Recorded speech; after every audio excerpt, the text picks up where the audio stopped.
Hello students, welcome to D Kumar classes. तो आज हम लोग जीओसी लेक्चर नंबर 21 करेंगे। तो आज की लेक्चर एक्चुअली सेकेंड पार्ट होगी लेक्चर नंबर 20 की। तो पिछले लेक्चर में मैं आप लोगों को effect of mesomeric effect on basic strength of amine बता रहा था। उसी पार्ट को हम लोग आगे बढ़ाएंगे। तो पिछले क्लास में हम लोगों ने देखा था कि basic strength of amines, actually amine derived है अमोनिया से। अमोनिया मतलब NH3 से। अमोनिया में हाइड्रोजन को हटाकर यदि एक हाइड्रोकार्बन ग्रुप आ जाता है that is called primary amine. Ammonia में अगर 2 हाइड्रोजन को हटाकर हाइड्रोकार्बन ग्रुप आ जाता है that is secondary amine.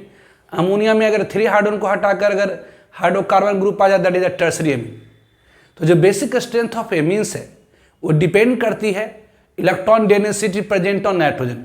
Greater will electron density present on nitrogen, higher will basic strength. तो basic strength of amines directly proportional होती है electron density present on nitrogen. इस पर हम लोगों ने बहुत सारे एग्जाम्पल्स को किया था। उसी बेसिक स्ट्रेंथ ऑफ एमीन्स को ही हम लोग आगे बढ़ाएंगे। तो एक क्वेश्चन देखते हैं, एक क्वेश्चन देखते राइट बेसिक स्ट्रेंथ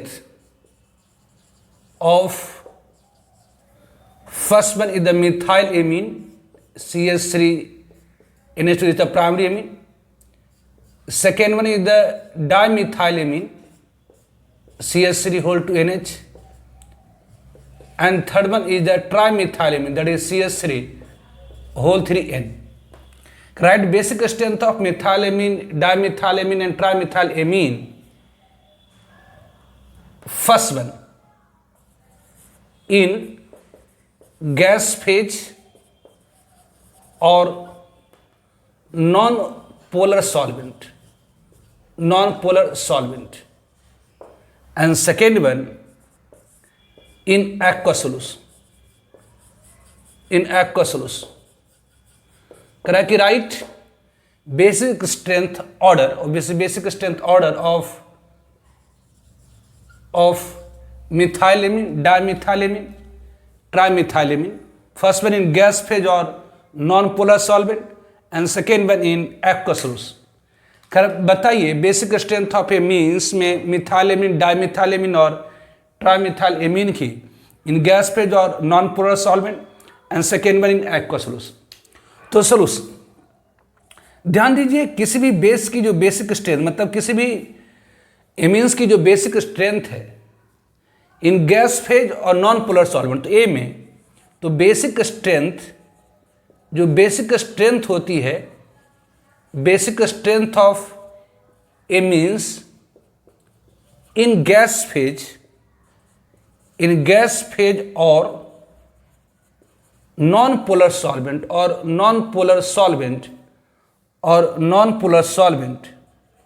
तो basic strength of amines in gas phase और non polar solvent directly proportional होती है, सीधी समानुपाती होती है किसके?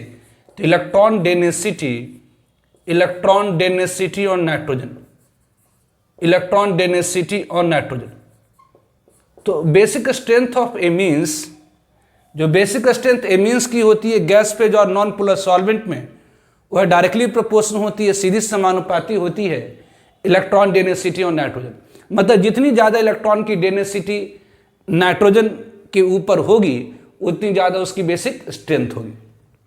तो यहाँ आपकी मिथाइलेमिन है, ये डाइमिथाइल, ये ट्राइमिथाइलेमिन है। तो आप देख रहे हैं कि मिथाइल एमीन में first one methyl amine that is CH3 NH2। तो मिथाइल एमीन में नाइट्रोजन से डायरेक्टली अटैच एक मिथाइल ग्रुप है ऑब्वियसली। तो ये मिथाइल ग्रुप क्या करेगा?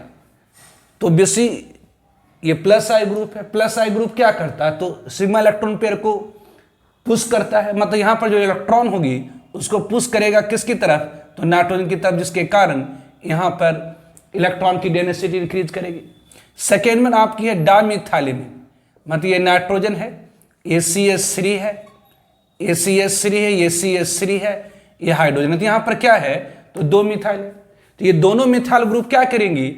तो सिग्मा इलेक्ट्रॉन पेयर को पुश करेंगी किसकी तरफ, तो नाइट्रोजन की तरफ। यहां पर दोनों मिथाइल ग्रुप क्या करेंगी, तो सिग्मा इलेक्ट्रॉन पेयर को पुश करेगा किसकी तरफ, नाइट्रोजन की तरफ। तो यहां पर एक ही methyl group sigma electron pair को पुश कर रहा था, ढकेल रहा था नाइट्रोजन की तरफ और इलेक्ट्रॉन डेंसिटी बढ़ा रहा था। यहां पर दो methyl group sigma electron pair को पुश कर रहा है नाइट्रोजन की तरफ, तो यहां पर इलेक्ट्रॉन की डेंसिटी और ज्यादा होगी। जबकि third one is the trimethylamine, third one is the trimethylamine, तो ट्राइमिथाइलेमीन में क्या है, तो 3 एल्काइल ग्रुप है, मतलब 3 प्लस आई ग्रुप है। मतलब ये भी आप जानते हैं alkyl group is the plus I group, alkyl group plus I group होती है। तो ऑब्वियसली ये CH3 क्या करेगा, तो सिग्मा इलेक्ट्रॉन पेयर को पुश करेगा इस नाइट्रोजन की तरफ। ये CH3 भी क्या करेगा, तो सिग्मा इलेक्ट्रॉन को पुश करेगा इस नाइट्रोजन की तरफ। ये CH3 भी क्या करेगा, तो ये सिग्मा इलेक्ट्रॉन को पुश करेगा इस नाइट्रोजन की तरफ। मतलब यहाँ तीनों CH3 इलेक्ट्रॉन पेयर को, सिग्मा इलेक्ट्रॉन पेयर को पुश कर रहा है नाइट्रोजन की तरफ। तो यहां पर सिर्फ एक methyl group sigma electron pair को पुश कर रहा था नाइट्रोजन की तरफ, जबकि यहां पर 2 methyl group sigma electron pair को पुश कर रहा नाइट्रोजन की तरफ, जबकि यहां पर 3 methyl group sigma electron pair को पुश कर रहा नाइट्रोजन की तरफ। मतलब थर्ड में मतलब ट्राइमिथाइल एमीन में नाइट्रोजन के ऊपर जो इलेक्ट्रॉन की डेंसिटी होगी वो हायर होगी किससे, तो सेकेंड वन मतलब डाइमिथाइल एमीन से हायर होगी मिथाइल एमीन से। तो ऑब्वियसली यहां पर आप कह सकते हैं कि यहां पर 3 methyl group sigma electron pair को पुश कर रहा नाइट्रोजन की तरफ, तो इलेक्ट्रॉन की डेंसिटी, तो यहां पर ड्यू टू, यहां लिखेंगे ड्यू टू व्हाट, तो plus I effect of CH3, due to plus I effect of CH3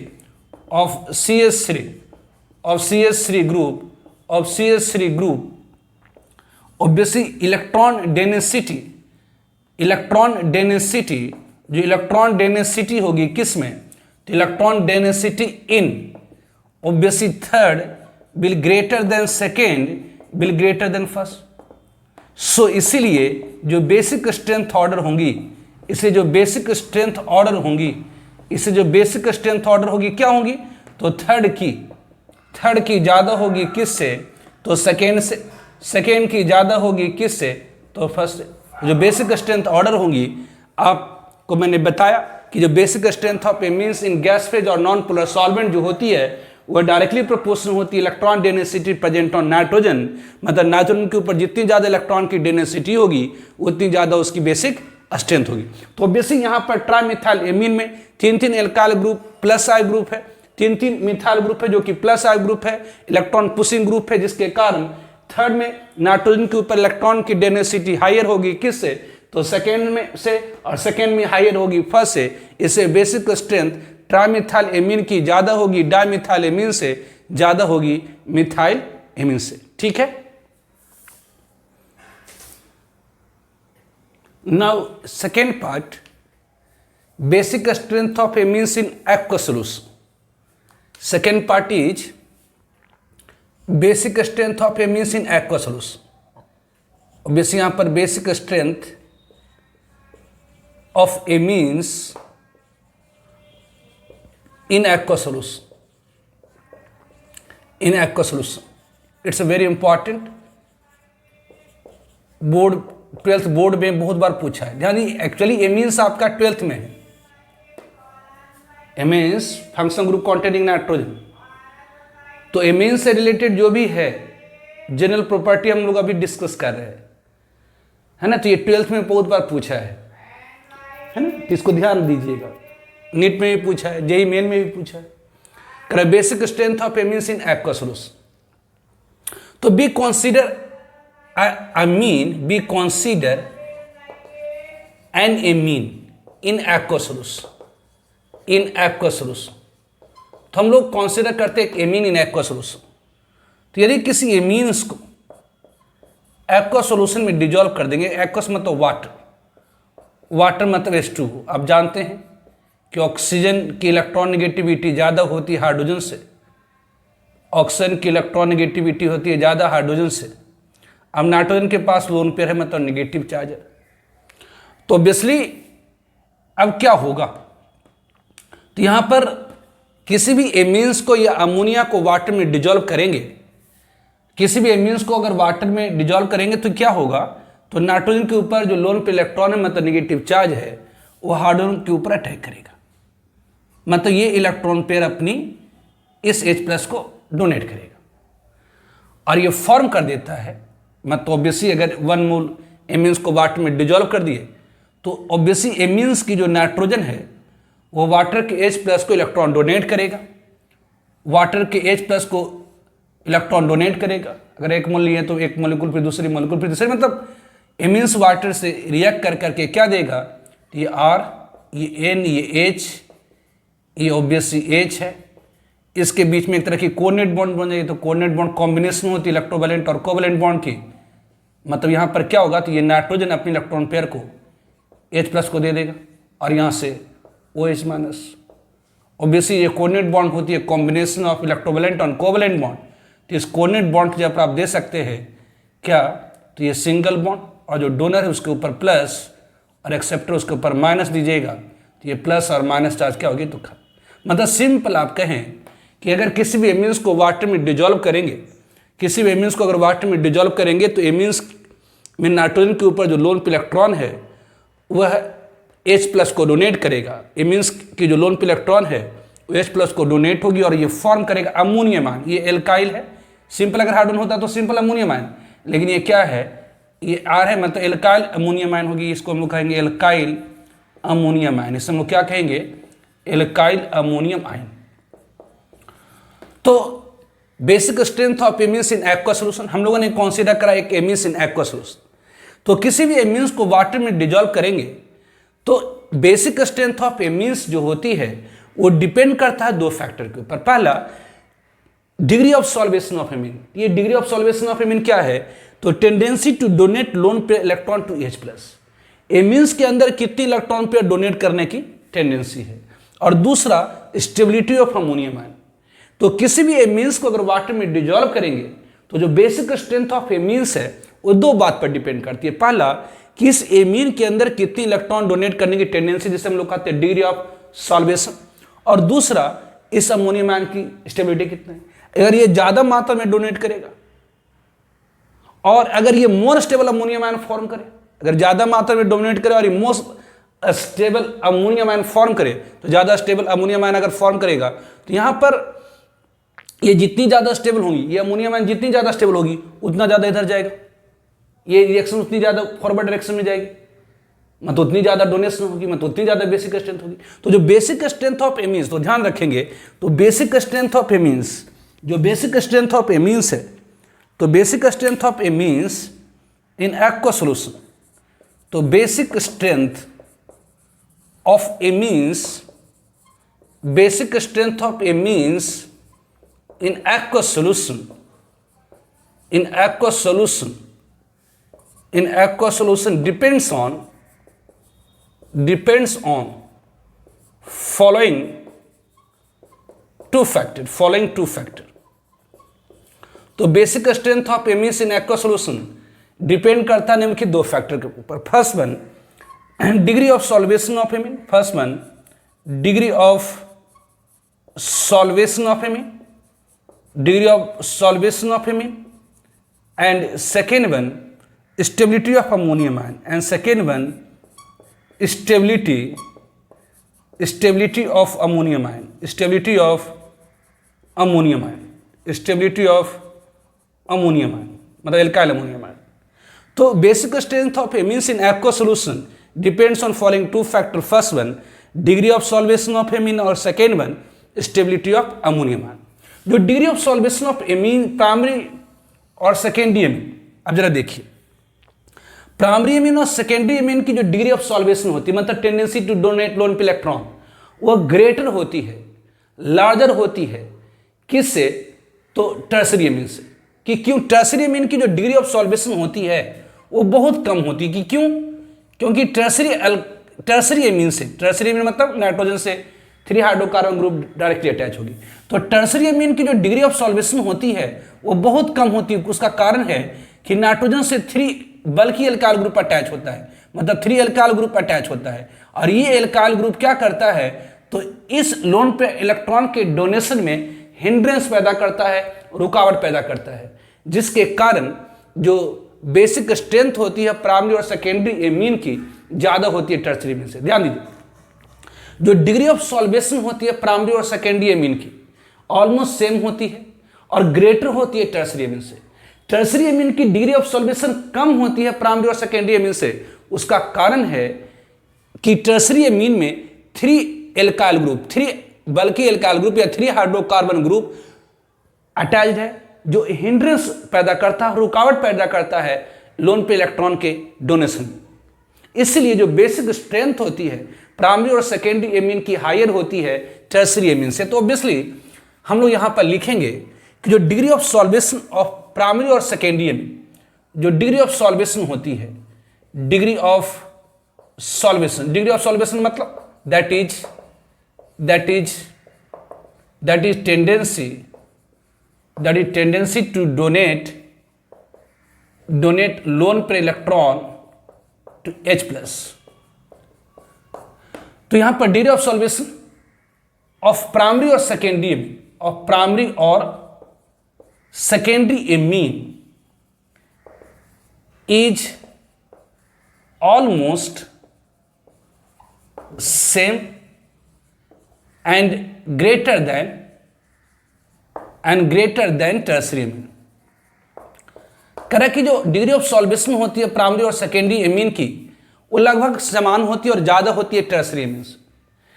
जो degree of solvation of tertiary amine, degree of solvation of tertiary amine is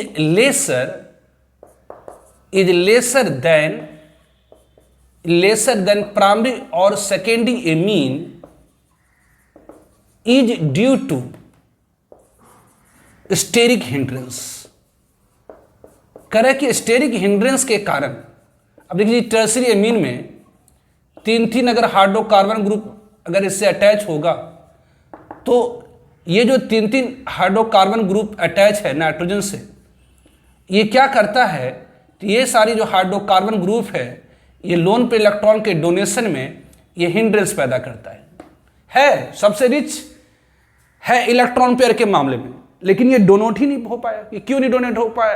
क्योंकि इसके आजू बाजू में हाइड्रोकार्बन ग्रुप भरी पड़ी है, एल्काइल ग्रुप भरी पड़ी है। तो कहा कि टर्सरी एमीन में नाइट्रोजन के पास इलेक्ट्रॉन की डेंसिटी बहुत ज्यादा है, लेकिन ये डोनेट ही नहीं कर पाता क्योंकि ये सारी जो हाइड्रोकार्बन ग्रुप है ये रुकावट पैदा करता है। जैसे आपके पास बहुत सारे पैसे हैं लेकिन आप किसी को दान ही नहीं कर पाते क्योंकि आपको डोनेशन में रुकावट है ना।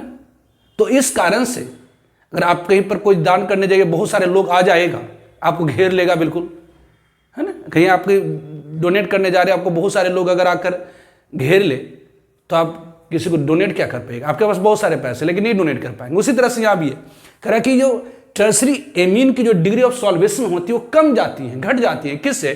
तो प्राइमरी और सेकेंडरी एमीन से। क्यों? क्योंकि ये नाइट्रोजन से ये सारी हाइड्रोकार्बन ग्रुप जो अटैच है वो हिंड्रेंस पैदा करता है, स्टेरिक हिंड्रेंस पैदा करता है। इस कारण से जो डिग्री ऑफ सॉल्वेशन होती है टर्सरी एमीन की लेसर होती है। तो जो डिग्री ऑफ सॉल्वेशन होती है that is tendency to donate lone pair electron to H+ और प्राइमरी और सेकेंडरी एमीन्स ऑलमोस्ट सेम और ग्रेटर होती है टर्सरी एमीन से।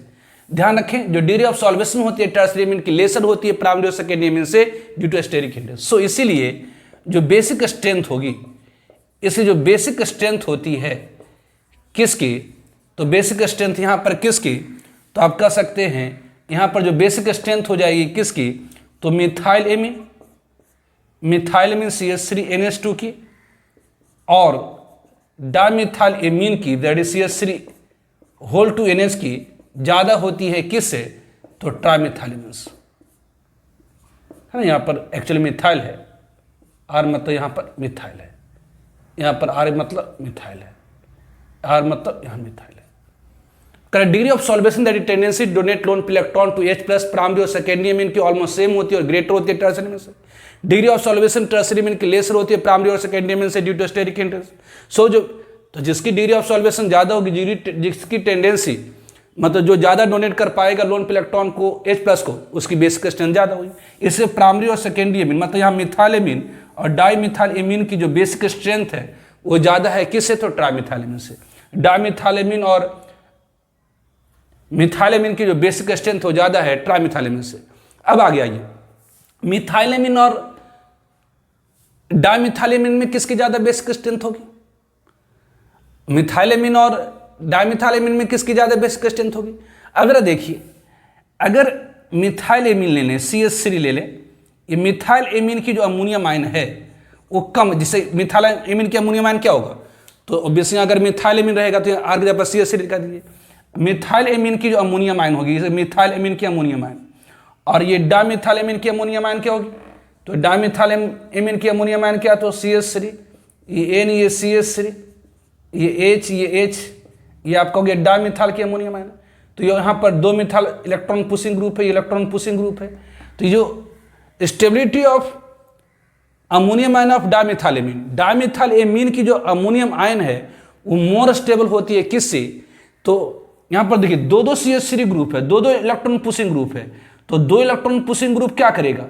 तो इलेक्ट्रॉन को अगर इसकी तरफ पुश करेगा तो पॉजिटिव चार्ज की मात्रा घटेगी, मतलब स्टेबिलिटी बढ़ेगी। अगर यहाँ 2 CH3 ग्रुप है तो इलेक्ट्रॉन को ज्यादा पुश करेगा नाइट्रोजन की तरफ, मतलब इलेक्ट्रॉन की पुशिंग ज्यादा हुई तो पॉजिटिव चार्ज की मात्रा घटेगी, मतलब इसकी स्टेबिलिटी बढ़ेगी। तो जो स्टेबिलिटी होती है, सिंस जो स्टेबिलिटी होती है किसकी? तो ammonium ion of dimethyl amine वो हायर होती है, मतलब सेकेंडरी एमीन ज्यादा होती है किससे? तो प्राइमरी एमीन से। अब इन दोनों में, अब ये मिथाइल एमीन और डाइमिथाइल एमीन में किसकी ज्यादा बेसिक स्ट्रेंथ होगी? कहते हैं stability of ammonium ion of secondary amine is greater than primary amine. Obviously ये सेकेंडरी एमीन की अमोनियम आयन है, ये प्राइमरी एमीन की अमोनियम आयन है। अब इन दोनों में यहाँ 2 CH3 ग्रुप होने के कारण पॉजिटिव चार्ज की मात्रा ज्यादा घटती है, स्टेबिलिटी ज्यादा होती है। इसीलिए जो बेसिक स्ट्रेंथ होती है डाइमिथाइल एमीन की ज्यादा होती है मिथाइल एमीन से। ऑब्वियसली सिंस जो स्टेबिलिटी है किसकी? तो since stability of ammonium ion, since stability of ammonium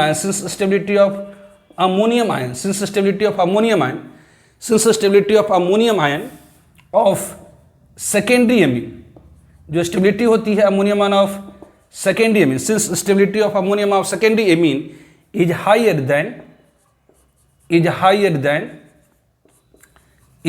then primary amine.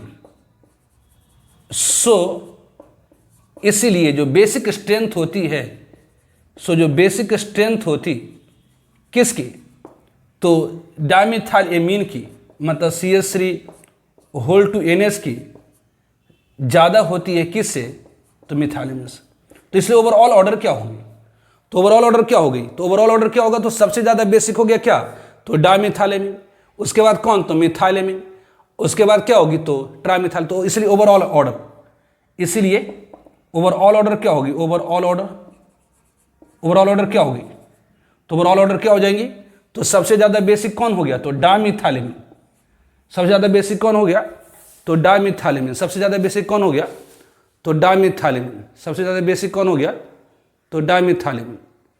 तो यहाँ पर सबसे ज्यादा बेसिक कौन हो आएगा? तो डाइमिथाइल। ऑब्वियसली यहाँ पर सबसे ज्यादा बेसिक कौन हो गया? तो डाइमिथाइल एमीन, मतलब CH3 NH ज्यादा बेसिक हो गई किससे? तो मिथाइल एमीन से। ज्यादा बेसिक हो गई किससे? तो ट्राइमिथाइल एमीन से। ठीक है दिस। तो basic strength of amines in aqua solution हमने कंसीडर करा है एक एमीन इन एक्वा सॉल्यूशन। तो एमीन को अगर वाटर में डिजॉल्व करेंगे तो एमीन की जो नाइट्रोजन के पास लोन पे इलेक्ट्रॉन है वो डोनेट करता है H+ और फॉर्म कर देता है ऑब्वियसली एल्काइल अमोनियम आयन। तो जो basic strength of amines in aqua solution है वो डिपेंड करता है 2 फैक्टर के ऊपर। पहला degree of solvation of amine और दूसरा स्टेबिलिटी ऑफ अमोनियम आयन। ये degree of solvation of amine क्या है? तो एमीन की लोन पे इलेक्ट्रॉन डोनेट करने की टेंडेंसी H+ को क्या कहलाती है? तो degree of solvation. Loan pair electron donate करने की टेंडेंसी H+ को क्या कहलाती है? तो डिग्री ऑफ सॉल्वेशन। करें जो डिग्री ऑफ सॉल्वेशन होती है प्राइमरी और सेकेंडरी एमीन की ऑलमोस्ट सेम होती है और ग्रेटर होती है टर्शियरी एमीन की। Degree of solvation of tertiary amine lesser होती है प्राइमरी और सेकेंडरी एमीन से। क्यों? तो ड्यू टू स्टेरिक हिंड्रेंस। तो स्टेरिक हिंड्रेंस के कारण जो टर्शियरी एमीन की डिग्री ऑफ सॉल्वेशन होती है लेसर होती है प्राइमरी और सेकेंडरी एमीन से। तो जिसकी डिग्री ऑफ सॉल्वेशन ही लेसर है तो वो डोनेट ही नहीं कर पाएगा, मतलब उसकी बेसिक स्ट्रेंथ कम हो जाएंगी। इस कारण से यहाँ पर जो मिथाइलेमिन की बेसिक स्ट्रेंथ और डायमिथाइल की बेसिक स्ट्रेंथ होती है वो ज़्यादा होती है किससे, तो ट्राइमिथाइलेमिन से। अब इन दोनों में किसकी ज़्यादा होगी, तो जो स्टेबिलिटी ऑफ अमोनियम आयन, ये क्या है, तो ammonium ion of secondary amine, ये आपका क्या हो गया, ये अमोनियम आयन है किसकी, तो ammonium ion of secondary amine, ये ammonium ion of secondary amine है। तो जो stability of ammonium ion of secondary amine होती है वो ज़्यादा होती है प्राइमरी अमीन से। इस कारण से तो जिस अमीन की अमोनियम आयन ज़्यादा स्टेबल होगी वो ज़्यादा मात्रा में इधर आएगा, मतलब ज़्यादा उसमें डोनेशन होगी लोन पे इलेक्ट्रॉन की। तो ये कह रहा है कि जो stability of ammonium ion of secondary अमीन की अमोनियम आयन ज़्यादा स्टेबल होती है, इससे ज़्यादा सेकेंडरी अमीन जो होता ज़्यादा मात्रा में लोन पे इलेक्ट्रॉन को डोनेट करता है, H+ को और फॉर्म करता है। जो ज़्यादा स्टेबल होगा वो ज़्यादा इधर आएगा, जो ज़्यादा स्टेबल होगा जो ज़्यादा इधर आएगा। ठीक है, जो stability of ammonium ion of secondary amine होती है वो ज़्यादा होती है किससे, तो ammonium ion of primary amine. इससे जो बेसिक स्ट्रेंथ होता है डायमिथाइल अमीन का ज़्यादा होता है मिथाइल अमीन से। इससे ओवरऑल ऑर्डर क्या हो जाएंगी, तो जो बेसिक स्ट्रेंथ की ओवरऑल ऑर्डर क्या हो जाएंगी, तो डायमिथाइल अमीन ज़्यादा बेसिक होगा मिथाइल अमीन से, ज़्यादा ट्राइमिथाइल अमीन से, ज़्यादा अमोनिया से। ठीक है, तो ये बोर्ड के अंदर बहुत बार पूछा हुआ है, इसे ध्यान रखेंगे।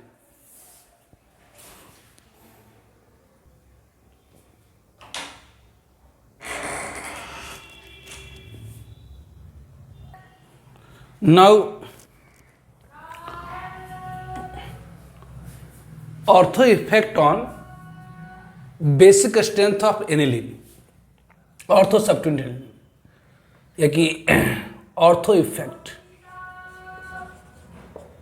effect on basic strength of aniline, of ortho substituent aniline, obviously ortho substituent aniline। तो ortho effect on basic strength of ortho substituent aniline, तो एनिलीन में तो C6H5 होगी, एनिलीन मीन C6H5 होगी, एनिलीन मीन C6H5 होगी। ठीक है जी, C6H5NH2, aniline मतलब C6H5NH2।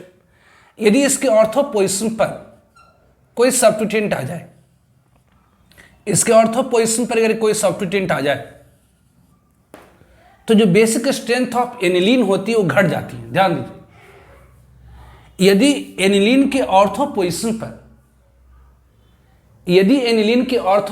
पर कोई सब्स्टिट्यूएंट आ जाता है, यदि एनिलीन की ऑर्थो पोजीशन पर कोई सब्स्टिट्यूएंट आ जाता है, यदि एनिलीन की ऑर्थो पोजीशन पर कोई सब्स्टिट्यूएंट आ जाता है तो इसकी जो बेसिक स्ट्रेंथ है वो डिक्रीज कर जाती है, घट जाती है।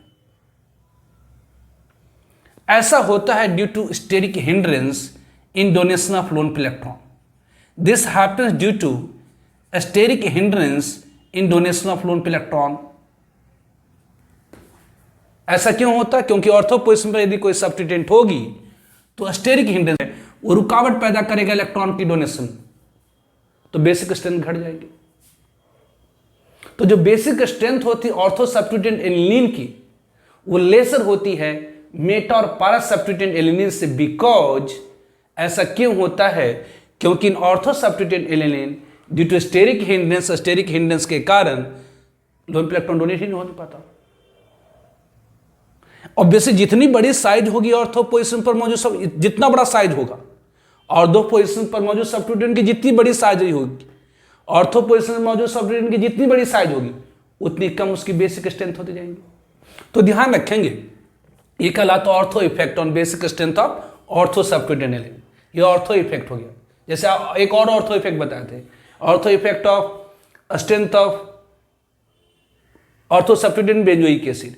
बेंजोइक एसिड के ऑर्थो पोजीशन पर अगर कोई सब्स्टिट्यूएंट आ जाता था तो उसकी एसिडिक स्ट्रेंथ ज्यादा हो जाती थी, है ना। बेंजोइक एसिड के ऑर्थो पोजीशन पर अगर कोई सब्स्टिट्यूएंट आ जाता था तो उसकी एसिडिक स्ट्रेंथ ज्यादा हो जाती थी मेटा और पारा से, क्योंकि स्टेरिक के कारण जो COOH ग्रुप होता था वो बेंजीन रिंग से नॉन प्लेनर हो जाता था और इक्विवेलेंट रेजोनेटिंग स्ट्रक्चर पैदा करता था।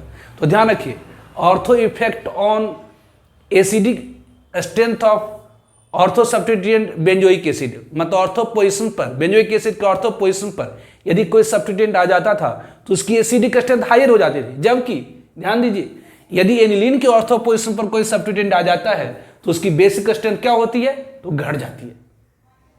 तो ortho effect on basic strength of ortho substituent aniline. तो ध्यान रखेंगे कि जो बेसिक स्ट्रेंथ होती है, जो बेसिक स्ट्रेंथ होती है, basic strength of ortho substituent alanine, aniline मतलब C6H5 है ना, basic strength of ortho substituent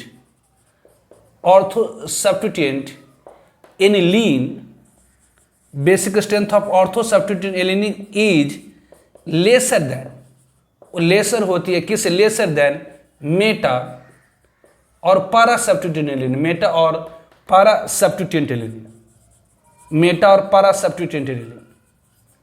तो जो बेसिक स्ट्रेंथ होती है, basic strength of ortho substituent aniline is lesser than meta और पारा सब्स्टिट्यूएंट एलिनिन। जो बेसिक स्ट्रेंथ होती है ऑर्थो सब्स्टिट्यूएंट एलिनिन की लेसर होती है किससे, तो मेटा और पारा सब्स्टिट्यूएंट एलिनिन से। दिस हैपेंस, ऐसा क्यों होता है, this happens due to steric hindrance, this happens due to steric hindrance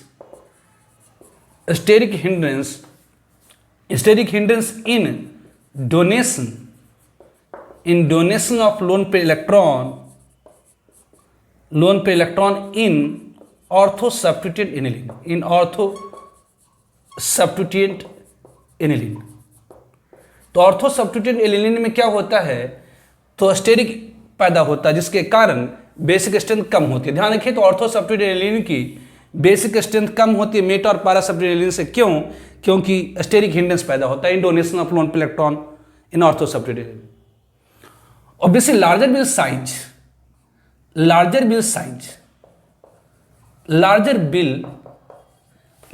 size, जितनी बड़ी साइज होगी, larger bill size of substituent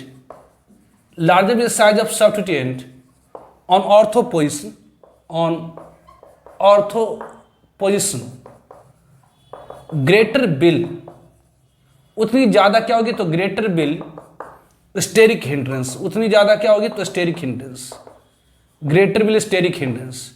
तो larger bill size of substituent on ortho position, जितनी बड़ी साइज होगी सब्स्टिट्यूएंट की ऑर्थो पोजिशन पर, greater bill steric hindrance, उतनी ज्यादा स्टेरिक हिंड्रेंस होगी, एंड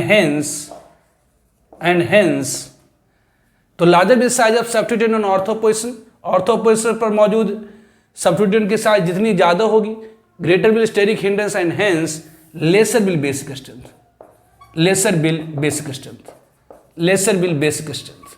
ध्यान रखिए, जो स्टेरिक हिंड्रेंस होता है, ध्यान रखेंगे नोट, जो स्टेरिक हिंड्रेंस होती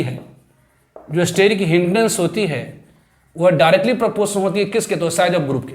जितनी बड़ी ग्रुप की साइज होगी उतनी ज्यादा स्टेरिक हिंड्रेंस पैदा करता है, और इन्वर्सली प्रोपोर्शनल होती है डिस्टेंस की, ऑब्वियसली डिस्टेंस बिटवीन ग्रुप। तो जो स्टेरिक हिंड्रेंस होती है वो डायरेक्टली प्रोपोर्शनल होती है साइज ऑफ ग्रुप की, मतलब जितनी बड़ी साइज होगी ग्रुप की उतनी ज्यादा हिंड्रेंस क्रिएट करेगा, उतनी ज्यादा रुकावट पैदा करेगा, मतलब उतनी कम बेसिक स्ट्रेंथ होगी। तो जो स्टेरिक हिंड्रेंस होती है वह डायरेक्टली प्रोपोर्शनल होती है साइज ऑफ ग्रुप की, और इन्वर्सली प्रोपोर्शनल होती है डिस्टेंस की, मतलब नजदीक में यहाँ पर है तो ज्यादा हिंड्रेंस पैदा करेगा, जबकि अगर यही मीटर पर चला जाए तो हिंड्रेंस बहुत कम जाएंगे, और तो पारा पर तो बिल्कुल खत्म हो जाएंगे। तो जो स्टेरिक हिंड्रेंस होती है वो डायरेक्टली प्रोपोर्शनल होती है साइज ऑफ ग्रुप के, और इन्वर्सली प्रोपोर्शनल होती है डिस्टेंस के। तो ortho effect on basic strength of ortho substituent alanine के ऑर्थो पोजीशन पर अगर कोई सब्स्टिट्यूएंट आ जाता है तो उसकी बेसिक स्ट्रेंथ कम जाती है किससे, तो मेटा और पारा सब्स्टिट्यूएंट एलिनिन से। दिस हैपेंस, ऐसा क्यों होता है, तो this happens due to steric hindrance in donation of lone pair electron in ortho substituent aniline, larger bill size of substituent on ortho position, greater bill steric hindrance and hence lesser bill basic strength. जैसे यही कारण है कि that is, आप इसका मतलब for example जो basic strength order हो जाएगी, जैसे यहाँ पर हम लोग कहें बेसिक स्ट्रेंथ ऑर्डर, और हम लोग कहें बेसिक स्ट्रेंथ ऑर्डर, और हम लोग यहाँ पर कहें बेसिक स्ट्रेंथ ऑर्डर कि जी यहाँ पर जो एनिलीन है दैट इज C6H5NH2, ऑब्वियसली ये C6H5NH2, इसकी बेसिक स्ट्रेंथ ज़्यादा हो जाएगी किससे, तो ऑब्वियसली किससे, तो अगर ऑर्थो पोजिशन पर कोई सब्स्टिट्यूएंट आ जाए, मान लिया जाए कि ये यहाँ पर मिथाइल आ गई, इसकी बेसिक स्ट्रेंथ ज़्यादा हो जाएगी किससे, तो ऑब्वियसली अगर इस पर और बड़ा साइज हो जाए, ये ऑब्वियसली यहाँ पर NH2 है, यहाँ पर अगर ये CH2, ये CH3 हो जाए, इसकी बेसिक स्ट्रेंथ और ज़्यादा हो जाएगी किससे, तो ऑब्वियसली यहाँ पर अगर यहाँ पर ये NH2 है, यहाँ पर ये CH है, ये CH3 है, ये CH3 है, तो जितनी बड़ी साइज होती चली जाएगी ऑर्थो पोजीशन पर साइज जितनी बड़ी होती जाएगी ग्रुप की, उतनी ज़्यादा लोन पे इलेक्ट्रॉन की डोनेशन में रुकावट पैदा होगा, मतलब उतनी कम क्या होगी, तो बेसिक स्ट्रेंथ होगी। तो ऑर्थो पोजीशन पर सब्स्टिट्यूएंट आ जाने से एनिलीन के ऑर्थो पोजीशन पर, एनिलीन मतलब C6H5NH2, एनिलीन के ऑर्थो पोजीशन पर सब्स्टिट्यूएंट के आ जाने से स्टेरिक क्रिएट होता है, जिसके कारण लोन पे इलेक्ट्रॉन डोनेट होने में हिंड्रेंस क्रिएट होती है। इस कारण से जो बेसिक स्ट्रेंथ वो घट जाता है। तो ध्यान रखेंगे कि ऑर्थो सब्स्टिट्यूएंट एनिलीन की बेसिक स्ट्रेंथ लेसर होती है मेट और पारा सब्स्टिट्यूएंट एनिलीन से। क्यों? Due to steric hindrance. ठीक है,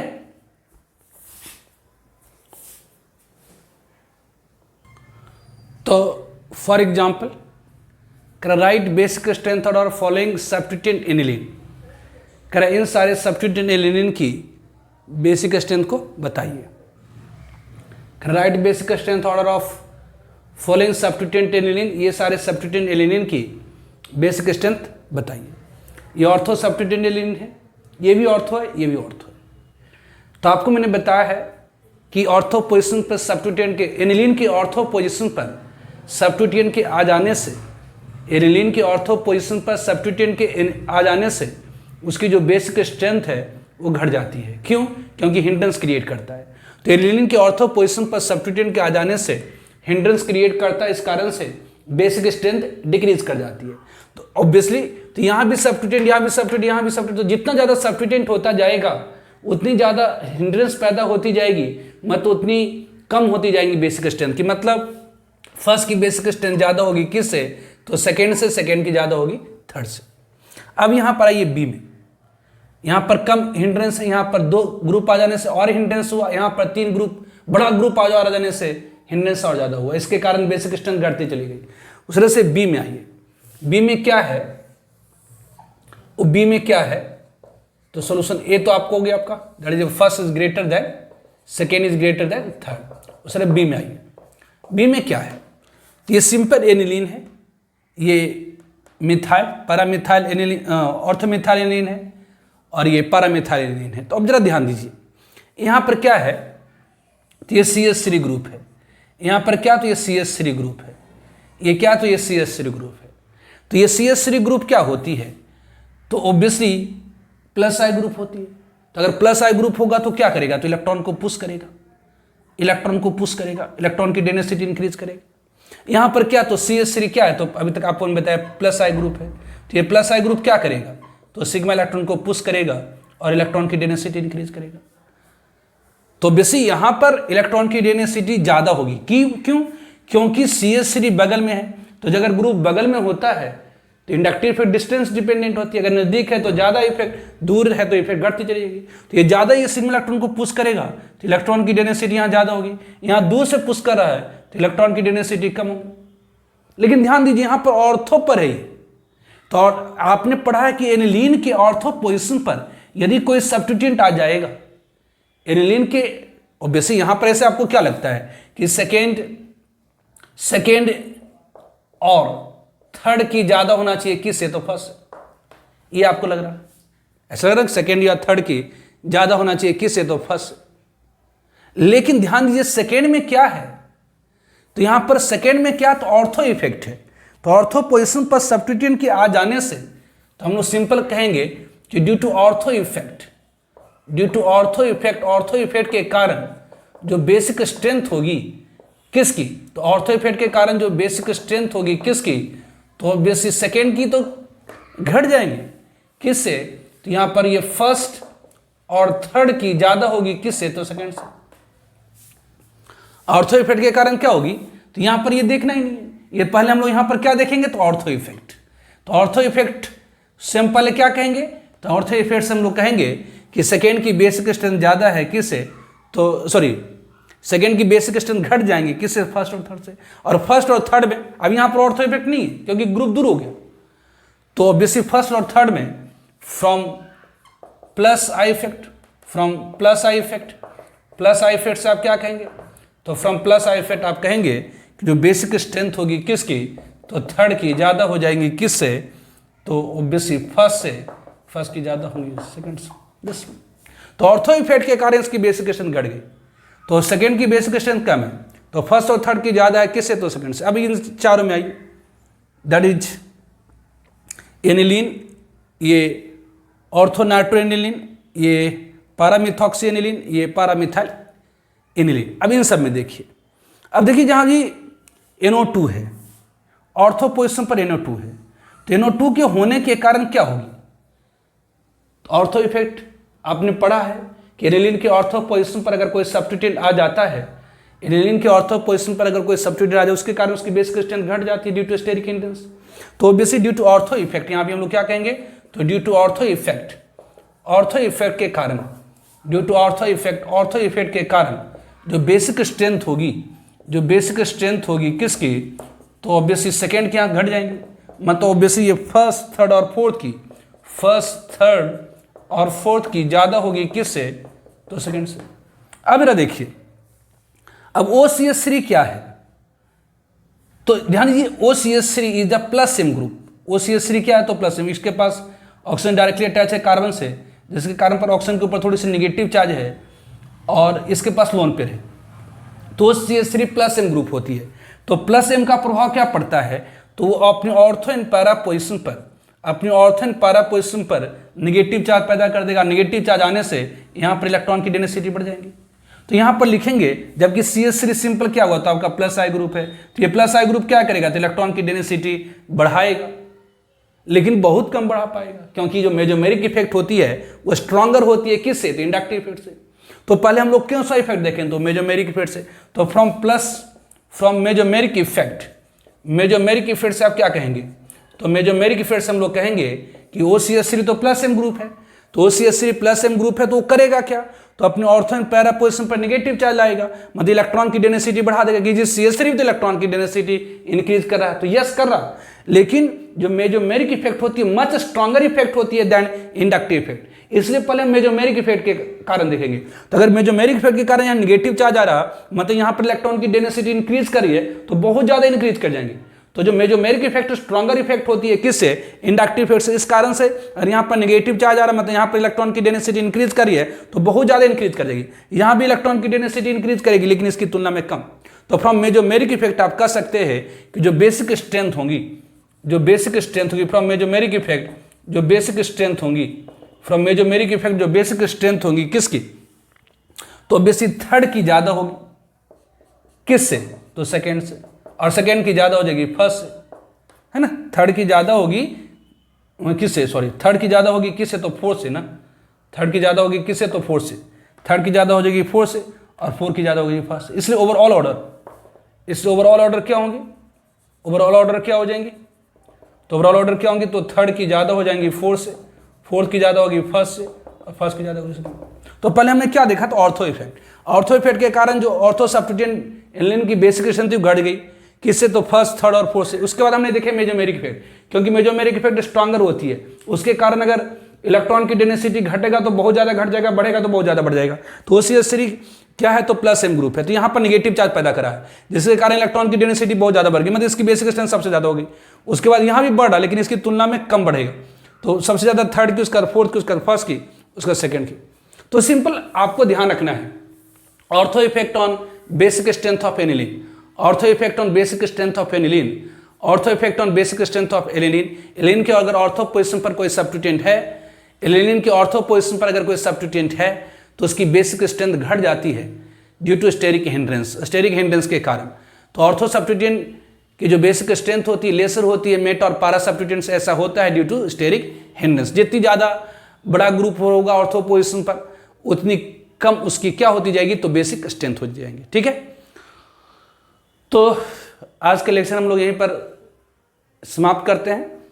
अगले लेक्चर में मैं आप लोगों को हाइपर कंजुगेशन बताऊंगा। ठीक है, तो ये ध्यान दीजिए, ये सारी चीज़ें 12th की है, मतलब फंक्शनल ग्रुप कॉन्टेनिंग नाइट्रोजन, मतलब एमीन्स का है, लेकिन हम लोग इसे डिस्कस कर दे रहे हैं अभी, क्योंकि बाद में बस वहाँ पर आगे के जो चैप्टर्स होंगे, जैसे हाइड्रोकार्बन है, ऑब्वियसली हैलाइड है, एल्डिहाइड, कीटोन, एसिड, एमीन्स, जो भी है, आगे के जो चैप्टर्स हैं उसमें बस हम लोग को रिएक्शन देखना होगा, मतलब प्रिपरेशन एंड प्रॉपर्टी से भी देखनी होगी। प्रिपरेशन और केमिकल प्रॉपर्टी देखनी होगी। तो इस कारण से ये सारा अभी डिस्कस कर देते, आगे सिर्फ हमको रिएक्शंस देखना होगा।